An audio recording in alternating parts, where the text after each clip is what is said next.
Limits of the Flesh, Chapter 29, Fantasy Fiction by Azazyel. With my little soapland adventure done with, I quickly got dried off, and as I came out of the bathroom, I saw Koneko standing in front of the door with her feet loudly tapping, seemingly in irritation. "Where are the other two?"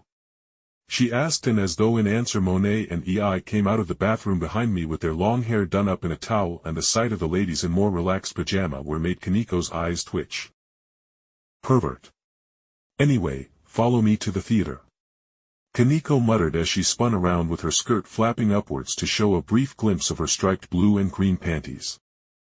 "So what movie are we going to watch, master?" Monet excitedly asked me, while she hugged my arm while Ei demurely took my other arm.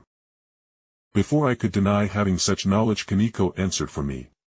"We are going to be watching some comedy or something dumb to relax after our raiding game. Probably for the best, as a horror or action movie wouldn't be the best thing for us to watch after having a life-or-death combat session." However, while Koneko seemingly took us into the ORC spacement, I heard Drake's voice speak out within my mind. "Ha! Your battle with the fake Phoenix brat didn't awaken me. He must truly have been worthless if you didn't stress yourself enough to awaken me."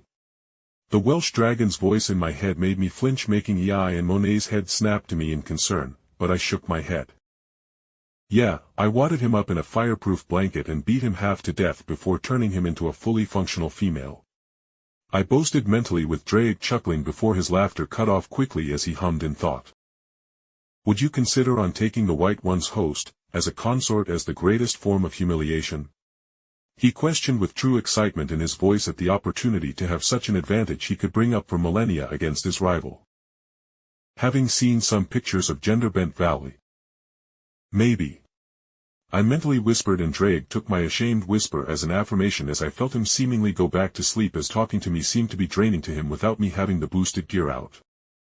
As we finally entered the pretty standard-looking theater with smaller plush couches for seating, I saw that Rias was sitting more towards the back alone, with Aquino sitting in the next couch in front of Rias just at a lower height.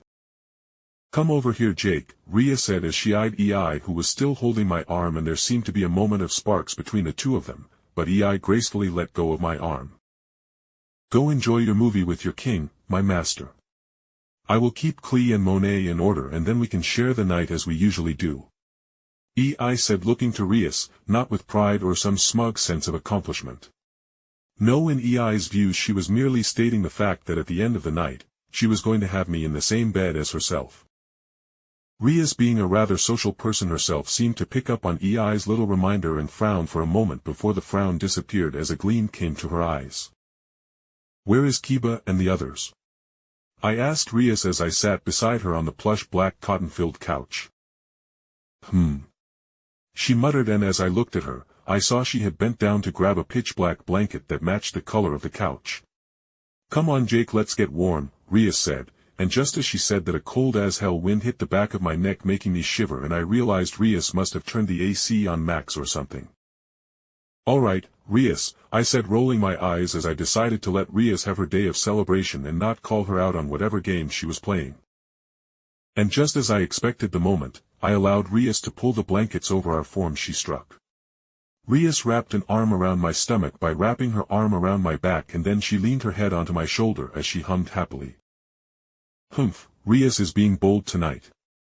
Aquino tittered as she looked back behind towards us, and then her eyes locked onto the blanket that covered our forms.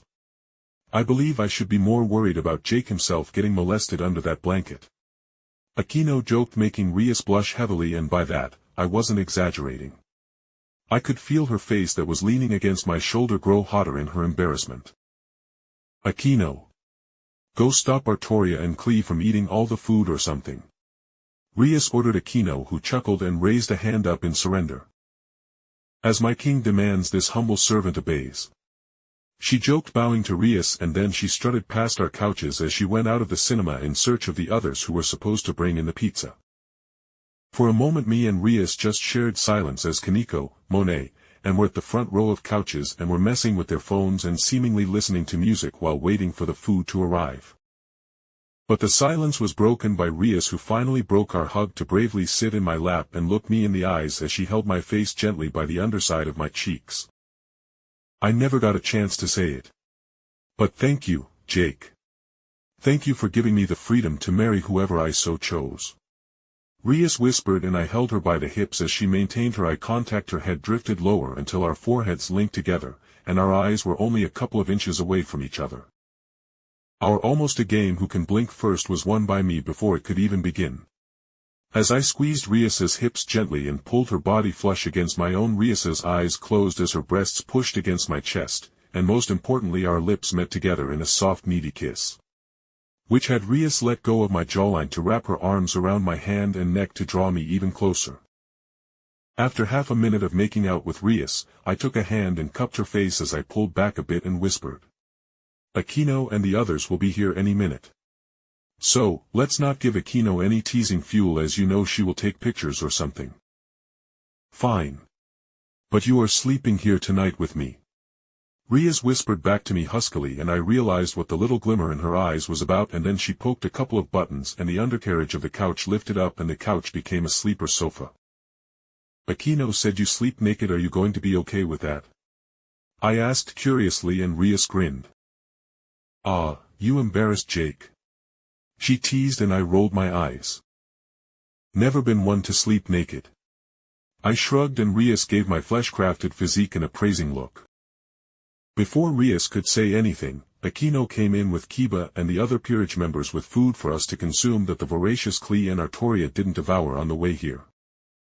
Then Rias and I just enjoyed the movie series together. It was a simple comedy movie series about some family trying to get across the islands of Japan and getting caught up in a bunch of hijinks. Of course, the times we gave up on watching the movies to make out and grope one another was a highlight of the night. But eventually, I nodded off with the warm buxom figure of Rias in my arms, and I couldn't help but notice the large refrigerator box in the corner of the room and wonder why it was there.